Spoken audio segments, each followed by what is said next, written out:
I got Israel, Gamerema. Ndi Molite, Wundi Nemema, Nawe Bukele Hawi Nanopano. Ndi Molite, Wundo Marama. I got Israel, Ndi Molite, Wundi Waya, Nana. Oh, Ndi Momrumo, Punano Lule. Imolite, Wundi Jemba, Onwe Bukele Hawi Nanopano. I didn't know. I'm your Lumogele. Buto Cheni Homa. I thought that I don't know my Bianisha. Oh, I thought for one. You know, one more. Dico, Imo light in Illinois over Dana for Israel. My parents now what's happening? We have sent the invitation. No invitation. I want to my house. Now, I don't over knows or get to I don't go to my house. I don't got the mock the boom. They're hitting up on me. How will look?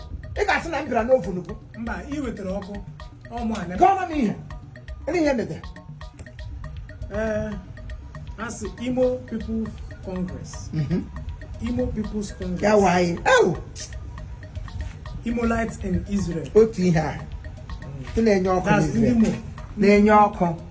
Oh, in the Imo non Israel. I would have yet to get light. What on your darkness? I need a light.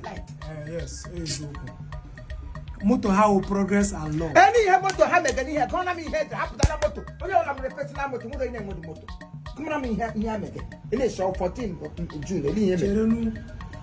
The president, executives, and all other members of Imo People's Congress in Israel cordially invites everyone to be their guests in their inauguration and almanac unveiling. So, almanac. Oh, calendar, yes. And gala nights. Gala. Any other area gala in ha consume Imo light. Or gala kaga gidi. Oh gala nights, the knock social nights, entertainment night. Any hedge when gala I'm quite entertainment where I'm not entertainment. Oh entertainment. Oh what ta. Chief. Sorry. What? Nega kwanti. Date ya 14th June 2024. Venue Eve Event Center. Hi, Eve Eve Bagahani. If for what about Apple, Yadam, Otanga, if you have now wants to was better, any other can is a light and getting dim lights on my way.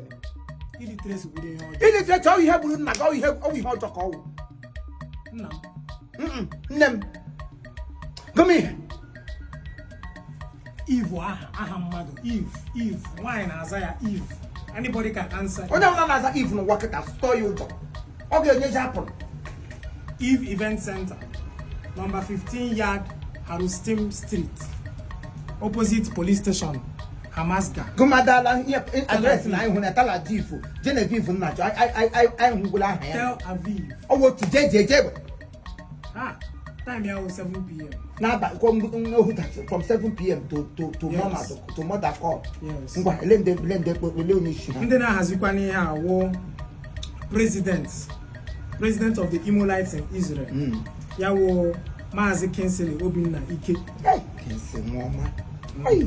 Vice President and Inauguration Committee Chairman Mr. Uche Williams. Empire from Mam Direct. Come time award it's gone. Yeah. Mrs. Chinwe Sylvia Unewu. Secretary Imolites in Yana put this style to you the day Maraha. One secretary. Happen. Child. Okay, Lolo Betty. What do you? Hey, aka Agumai. One, oh, we are here. Oh, assistant secretary. Secretary, yeah, who's the secretary? Inauguration committee. Yeah, they. Mazi Oscar. Oyeke Ebusi. Oh, treasurer. Okay. Odoguchi Debere Joshua. Okay, Beke. Igwe CBD Cape Town. Yeah, chairman electoral committee Imolites. Electoral. that's in charge of the election. Nagamadala hapaglaga cobram kiga bossa cobram. Sorry. Arebe gono we get call him gesha what. Come in. Eze Ikenna Patrick, aka Onyeze from Omakanda. Maya no wayambo mayambo no wayamba so wonye dibe. Onye ane mabodi. Imoyo. Oh mutabra lo money na. Come in. We would dibe. Go I hand them more for you go. Sorry. I am our inauguration committee member. This is one of the members. I'm a monyo. Onye also Mr. Christian Uzamaka, aka Chief Sir Omekoch 1 in Israel. Now welfare chairman in Imo Lights. Welfare for you in the government of family handles. Welfare only food. Oh, find the welfare official. Welfare logistics, accommodation, transport. Any transport to get transport, I get the transport, I go to play the car about Israel. Any help us on the transport, but I don't get the marking my party. Give the last born to the brain and car push. Don't be silly. Plane no transport, no transport. I don't touch the transport, motor will get it. Or cut I run the bicycle or run plane and I can not the plane, give it a hand at transport. I don't like 20 days ago. Yeah, I need a Tamas. Now 1 + 1, that's how we left. I need a Kabasha. I need logistics. Oh, goes on it. And then you so I need this now. They are inviting everybody. Ma'am, I need a pie on the 14th of June from 7 p.m. Yes. To Mama Call. Only will have one film. Me like Rimo, Yawum, me hate Rimo, Yaw to come. The I go in on this, I go. I go. No one and the man out for the Alago. Put on the Kai support to 1 night. Alamana Kai, I got lunch.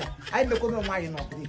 Oh, we hear to the song. But for how legal I got one, but like a probably legal and I know you Mogania, Paposa. So become on the 14th when you come on enter, put on the Kai man. When you phone, young phone. I got by my ship. Thank you.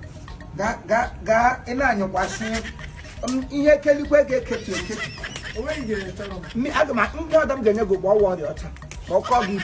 Okay, next time. Next time, I'm so go. Don't be silly.